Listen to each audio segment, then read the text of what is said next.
Bonjour. Bonjour. On est avec Abou Bakr. D'accord. Et c'est quoi qui a fait qu'avant vous étiez musulman et maintenant vous êtes un chrétien?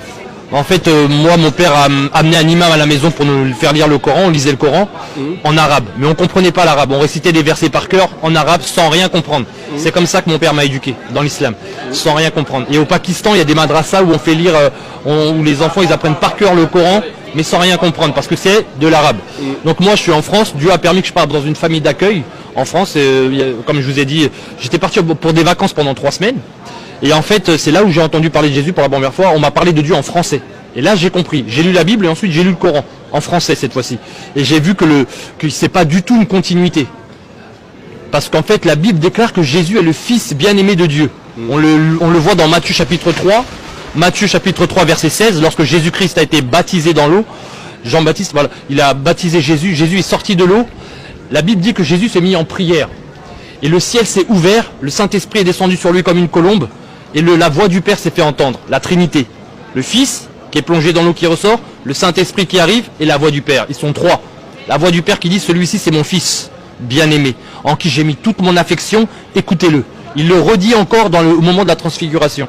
Donc, moi j'ai lu la Bible, je vois que Jésus est le Fils de Dieu.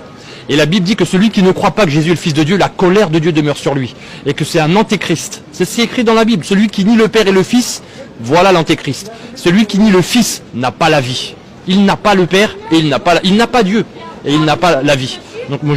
Donc le Coran dit le contraire. Comment Dieu peut-il avoir un enfant alors qu'il n'a pas de compagne? La Bible ne dit pas que Dieu a une femme. Et Dieu n'a pas besoin d'une femme pour avoir un enfant. Parce que même une bactérie peut se reproduire sans enfant. Sans femme. Sans qu'il y ait une compagne, sans qu'il y ait un binôme. Une bactérie peut se reproduire comme ça. À combien plus forte raison le grand Dieu peut avoir un enfant sans avoir de compagne. Donc Dieu est tellement grand qu'il peut avoir un enfant. Ensuite, la Bible déclare aussi une chose, c'est que Jésus-Christ est mort à la croix. C'était la volonté de Dieu. Ésaïe 53. Le Coran dit qu'il n'est pas mort. C'était un faux semblant. Ils ne l'ont ni tué ni crucifié, c'était un faux semblant. Mais Dieu n'est pas un menteur. Dieu n'est pas un menteur. Lorsque Dieu dit qu'il va envoyer son Fils mourir à la croix pour nos péchés, c'est écrit dans la Bible, il y a plein de passages dans la Bible. Dieu ne peut pas se contredire 500 ans plus tard en Arabie Saoudite pour dire complètement le contraire sur l'identité de Jésus et la mission de Jésus. Jean-Baptiste a bien dit, voici l'agneau de Dieu, celui qui ôte le péché du monde. L'agneau de Dieu, c'est son identité. Jésus-Christ est l'agneau de Dieu. Et ôter le péché du monde, c'est la mission de Jésus-Christ. C'était ôter les péchés du monde. C'était pas juste guérir les malades et faire des miracles. C'était bien plus que cela. À la croix, Jésus-Christ a dit tout est accompli.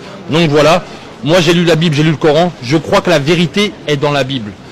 Voilà, j'ai lu des choses dans le Coran, dans les hadiths, par exemple dans la Sunna, où j'ai pu voir que le prophète de l'islam s'est marié. C'est écrit dans le Sahih Bukhari, dans le Sahih Muslim. Dans les textes de l'islam, il est écrit à plusieurs reprises que le prophète Mohammed, en fait, s'est marié. Mais s'est marié, il n'y a pas de souci au mariage. Mais quand un prophète de 53 ans, je lis, c'est écrit dans les textes, ne dites pas c'est moi, c'est les textes, c'est Bukhari qui le dit, c'est Sahih, que le prophète Mohammed s'est marié avec une fille de 6 ans qui jouait à la poupée et à la balançoire.